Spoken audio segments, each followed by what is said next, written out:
नमस्कार, मी संतोष सफारी आपल्या यूट्यूब चॅनलमध्ये तुम्हा सर्वांचं पुन्हा एकदा मनपूर्वक स्वागत। खूप दिवसांनी मी व्हिडिओ बनवत आहे। आजचा आपला प्रवास असणार आहे खूप नवीन आणि प्रवास आहे माहीममध्ये असलेल्या शीतलादेवी मंदिराकडे।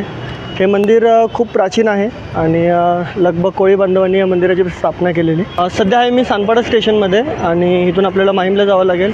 सानपाडा टू माहीम हे जे डिस्टन्स आहे ते जवळजवळ 21 किलोमीटर आहे, म्हणजे जवळजवळ पाऊण तासाचा रस्ता आहे।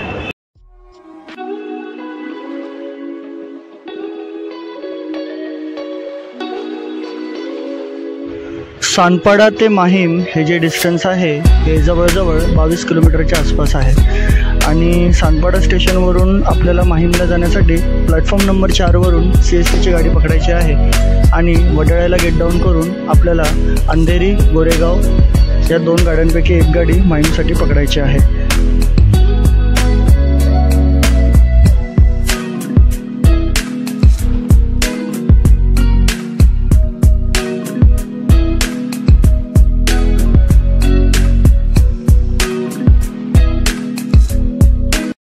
मग रे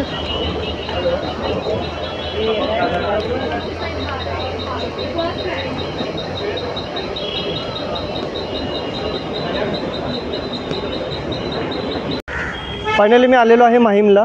सानपाड्यावरून मी 6:15ला ट्रेन पकडलेली। आता वाजले आहेत 7, गाडी ऑन टाईम आहे आणि माहीम स्टेशनवरून शीतलादेवीचे जे मंदिर आहे हे लगभग 4 किलोमीटरच्या अंतरावर आहे, जास्त काही लांब नाही आहे। शेअरिंग टॅक्सीसुद्धा भेटते, पण मी वॉकिंगच चाललो आहे कारण एवढं काय लांब नाही आहे। हां, चॅनलवर जर नवीन आला असाल तर चॅनलला सबस्क्राईब करायला मात्र विसरू नका। माहीम येथील शीतलादेवी मंदिर हे मुंबईतील देवीच्या प्रसिद्ध मंदिरांपैकी एक आहे। इसवी सन 1890 ते 1895च्या दरम्यान स्थानिक कोळी बांधवांनी या मंदिराची स्थापना केली। मंदिर उभारल्यानंतर काही वर्षांनी आसपासची जमीन GSB मंदिर ट्रस्टने खरेदी केली आणि तेव्हापासून मंदिर ट्रस्टकडे आहे। कोळी बांधवांसह मंदिरात बंगाली बांधव मोठ्या संख्येने दर्शनाला येतात, तर सिंधी बांधव दसऱ्याच्या दिवशी लहान मुलांचे जायवळ काढण्यासाठी येथे येतात। म्हणून शीतलादेवी मंदिरात दसऱ्याला मोठी गर्दी असते।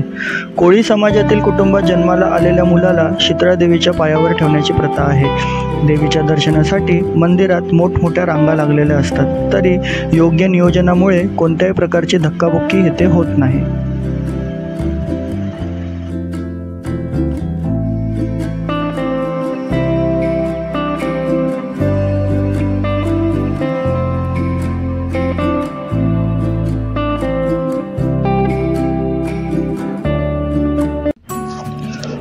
शीतलादेवी मंदिराच्या परिसरात तुम्हाला खोकला देवीचे एक मंदिर दिसेल। खोकला देवीचे दर्शन घेतल्यावर खोकल्याचा आजार बरा होतो अशी लोकांची श्रद्धा आहे। मंदिराच्या शेजारी एक जुनी विहीर आहे। कोळी बांधवांच्या घरी लग्नकार्य असेल तर शुभ शुकून म्हणून या विहिरीला पाणी नेतात। नवरदेवाच्या आंघोळीसाठी सुद्धा या विहिरीचे पाणी नेले जाते। विहिरीचे पाणी पिण्यायोग्य आहे, मात्र पालिकेने सर्व घरांमध्ये नळांची सुविधा दिल्याने विहिरीतील पाण्याचा पिण्यासाठी वापर होत नाही। मंदिरातील उत्सव मंदिरात अश्विन महिन्यात घटस्थापनेपासून दसऱ्यापर्यंत 10 दिवस शारदा उत्सव नवरात्रोत्सव साजरा केला जातो, तर माघ महिन्यात पहिल्या दिवसापासून ते 10व्या दिवसापर्यंत माघी शारदोत्सव माघी नवरात्रोत्सव साजरा केला जातो।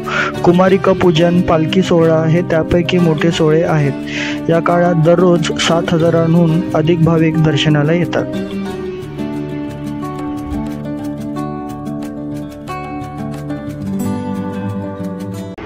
आय होप तुम्हाला व्हिडिओ आवडला असेल।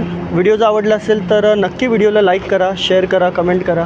असाच एक नवीन व्हिडिओ घेऊन येईलच मी पुढच्या काळात। तर आतापुरतं गुड नाईट, शुभरात्री।